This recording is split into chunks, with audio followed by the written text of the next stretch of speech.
কি দেখছিস? এই যে কেমন লাগলো বল? সুন্দর লাগলো, চাপবি তুই? এই ভিডিওটা বেশ অনেক দিন পুরনো। সেদিন আমরা মা, বোন আর আমি মিলে গেছিলাম বহরমপুর মেলা, যেটি হচ্ছিল এফইউসি ময়দানে। মাত্র 10 টাকা করে টিকিট কেটে আমরা সোজা চলে গেলাম ভেতরে। মেলাতে আমরা যেই সময় গেছিলাম সেই সময় মোটামুটি মতো ভিড় ছিল। আর সামনেই দেখো এই জামা কাপড়ের স্টলটি ছিল এবং টুকটাক কিছু স্টল ছিল। ঢুকে দেখলাম জামা কাপড়ের কিছু কালেকশন পছন্দ হলো না, তাই সামনের দিকে এগিয়ে গেলাম। তারপরে চোখে পড়লো এই স্টলটি। এখানে যা যা জিনিস দেখতে পাচ্ছ সবগুলো কিন্তু কাশ্মীরি স্টাইলে, এবং কার্পেট, তারপরে আরও নানা রকমের জিনিস ছিল যেগুলোর আমার নামও জানা নেই। কি দেখছিস? এই যে এই ক্লিপ নিব আমি আসার সময়।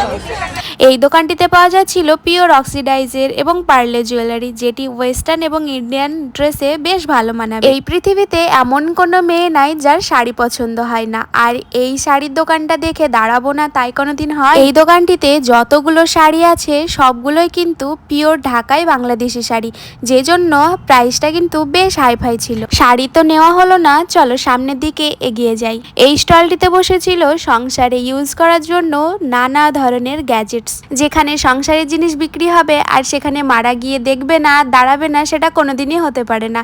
আমার মা এখানে দাঁড়িয়ে গেছিল অনেকক্ষণ ধরে। এগিয়ে সামনে চোখে পড়লো এই চশমা দোকানটা, আর বোন এখানে চশমা দিয়ে কিভাবে নিজেকে সোয়াগ দিচ্ছে দেখো। জানি না লোকে কিভাবে চশমা পরে বাইরে বেরোয়, আমার তো ভীষণ লজ্জা লাগে। অন্ধকার যত নেমে আসছিল মানুষের আনাগোনা কিন্তু বেশ লেগেছিল, আর আস্তে আস্তে ভিড়টাও কিন্তু বাড়ছিল। মেলাতে চারিদিকে যা স্টলগুলো বসেছিল স্পেশালি মেয়েদের জিনিসগুলো ইউজ করার জন্য, মনে হচ্ছিল সবগুলো একে একে তুলে নিই, কিন্তু কিছু করার নেই। যদিও বা মেলাতে এত লোভনীয় জিনিসগুলো দেখে কিছু না কিছু তো কিনেই নিতাম, কিন্তু ওই যে মায়ের সঙ্গে গেছিলাম, কিছুই কিনে দেয় না। আমার মায়ের মতো কি তোমাদেরও মা? যদি আমার সঙ্গে রিলেট করতে পারো তাহলে অবশ্যই আমাকে কমেন্টে জানিও। জাস্ট ভিডিওর ক্লিপগুলো একবার দেখো, কত ধরনের জিনিস মেয়েদের ইউজ করার জন্য, কানের থেকে শুরু করে। আমি এবার মেলাতে একটাও কানের নিতে পাইনি, খুব আফসোস হচ্ছে। আগের দিন মা আর বাপি এই মেলাতে এসেছিল, এসে ওই দোকানটা থেকে ব্লেজার কিনে নিয়ে গেছিলো, তাই আর কি বলছিলাম। আর এই দোকানটা থেকে দেখো কত সুন্দর সুন্দর জুতো পাওয়া যাচ্ছে, দেখেই লোভ লাগ। প্রত্যেক বছর বহরমপুর মেলায় কিছু না কিছু নতুন জিনিস এসে থাকে। এবছর এসেছিল আন্ডার ওয়াটার টানেল অ্যাকোরিয়াম, যেটি দুবাই স্টাইলে ছিল। এছাড়াও ছিল সুনামি রাইড, যেটি রাইড সেকশনে আছে, তোমাদের সাথে গিয়ে শেয়ার করব। চুড়ি হচ্ছে প্রত্যেকটা মেয়ের দুর্বলতা, আর আমি এই চুড়ির দোকানটা দেখে জাস্ট অবাক হয়ে গেছিলাম, এত সুন্দর সুন্দর চুড়ি ছিল। এই দোকানটার জিনিসগুলোর দিকে একবার চোখ বুলিয়ে নাও, দেখতে পাচ্ছ তো প্রত্যেক একটা জিনিস কিন্তু মাত্র 20 টাকার করেছিল। বিশ্বাস হচ্ছে না তো? তো দেখে নাও, এখানেই লেখা আছে। তোমাদের মতো আমাদেরও কিন্তু বিশ্বাস হচ্ছিল না, প্রত্যেকটা জিনিস 20 টাকা করেছিল। এই দোকানটা জাস্ট ভিড়টা একবার দেখো, এখানে যত জুয়েলারি পাওয়া যাচ্ছিল সবগুলো কিন্তু কাঁসা দিয়ে তৈরি। মেলাতে এলে সর্বপ্রথম চোখ যায় এই আচার পাপড়ের দোকানগুলোতে। প্রত্যেক ধরনের আচারগুলো দেখে জিভে জল চলে আসে। এখান থেকে শুরু হচ্ছে রাইড সেকশন, যেখানে ছোট থেকে বড় প্রত্যেক জনের জন্য আলাদা আলাদা রাইড আছে, এবং ফুড সেকশন, খাবারও এখান থেকেই শুরু হচ্ছে।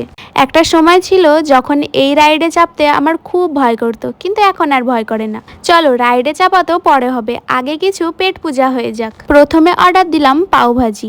লাইফে এই প্রথমবার 2025 সালের মেলাতে এসে আমাদের সাথে কি যে বাজে এক্সপিরিয়েন্স হয়েছিল সেটা তোমাদের সাথে আমি এখানে শেয়ার করছি। প্রথমত আমরা যেই দোকানে যেটাই কিনছি সেটাতেই বলছে নাকি খুচরো নেই, কোনো দোকানদার খুচরো টাকা দিচ্ছিল না। ঠিক আছে মানলাম, ওটা তো হতেই পারে, খুচরো নাই থাকতে পারে। এই যে এই দোকানটা দেখাচ্ছি না, এখানে আমরা একটা পাপড়ি চাট আর একটা কচুরি অর্ডার করেছিলাম।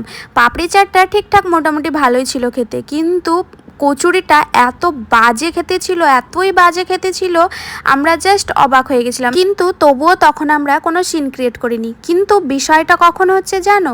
এর আগে আমরা 2-3টে দোকান জিজ্ঞাসা করেছিলাম, কচুরির প্রাইস ছিল 50 টাকা, কিন্তু এখানে এমনিতেও খাবারটা এতটাই বাজে ছিল, তার উপর বলছে 80 টাকা।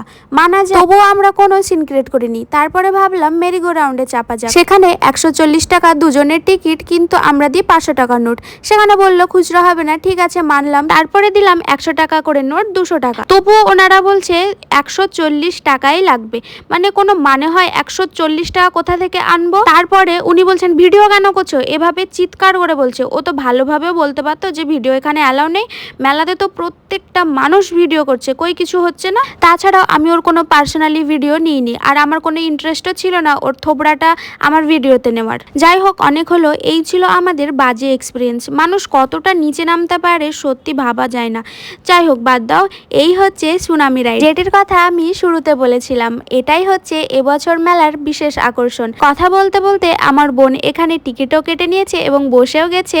আর এই যে সুনামি রাইড কীরকম হয় দেখো, কোনো সুস্থ মস্তিষ্কের মানুষ এই রাইডে সহজে চাপতে পারবে না। আর আমি বাবা ভীষণ ভালো আছি, সুস্থ আছি, আমার দরকার নেই এইটাতে চাপার। সুন্দর লাগলো, চাপবি তুই? কেমন লাগলো রাইডে? বল।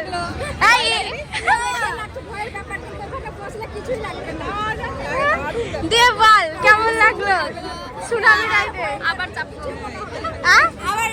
আজকে হবে না। ভালো। শুনে নিলে ওর মুখ থেকে রিভিউ। বাবারে বাবা, এত ভয়ানক দেখেই মনে হচ্ছে, তবুও নাকি ওর ভীষণ ভালো লেগেছে, ও ভীষণ এনজয় করেছে। তারপরে ওখান থেকে চলে গেলাম আমরা কিছু খাওয়া দাওয়া করতে। প্রথমেই শুরু করেছিলাম ফুচকা দিয়ে, তারপরে চলে গেলাম এখানকার মানে পাঁশকুড়ার চপ ফেমাস। আমরা এরপর আগে কোনোদিন পাঁশকুড়ার চপ খাইনি, কিন্তু এবছর প্রথম ট্রাই করছি। খাওয়ার পরে জাস্ট রিভিউটা ছিল ওয়াও, দারুণ ছিল। আমাদের এতটাই ভালো লেগেছিল, ওখানে যত কটা ফ্লেভার ছিল সব কিছুর ফ্লেভার একটা একটা করে ট্রাই করেছিলাম, আর সবগুলোই মোটামুটি খুব ভালো খেতে ছিল। আর আমার বোনের কাছ থেকে রিভিউটা দেখো কেমন, ও বলছে ভীষণ ভালো খেতে, সত্যি ফেমাস মানে ফেমাসই হয়। তারপরে আমাদের সববার ফেভারিট রোলার কুলফি, এটা না খেলে তো কমপ্লিটই হয় না মেলা। এরপর আরও অনেক কিছু খেয়েছিলাম যেগুলোর ভিডিও আর নেওয়া হয়নি অলসতার কারণে। চলো এবার টুকটাক কেনাকাটার দিকে যাওয়া যাক। সর্বপ্রথম কিনেছিলাম এই হেয়ার ব্যান্ডটা আমার বোনের জন্য। 2-3টে কালার অপশন ছিল, সেটাতেই কনফিউজড ছিলাম কোনটা নেব আর কোনটা রাখবো। দেখো না, এই দুটো নিলাম। কেনাকাটার আগে পর্যন্ত নিজেকে খুব বোরিং মনে হচ্ছিল কতক্ষণে বাড়ি যাব, কিন্তু যখন শুরু করলাম কেনাকাটার দিকে তখনই মনে হচ্ছিল আরও 1 ঘন্টা থাকতে পারলে ভালো হতো, বা আরও কিছু কেনাকাটা করলে শান্তি পেতাম। আমার মা এখানে নিজের জন্য একটা ব্যাগ দেখছিল নেবে বলে, কিন্তু পছন্দ তো আর হচ্ছেই কই। অবশেষে অনেক ঘোরাঘুরি, অনেক খাওয়া দাওয়া, অনেক কিছু কেনাকাটার পর অবশেষে আমরা মেলা থেকে বেরিয়ে গেলাম। এবার যাব বাড়ির পথে।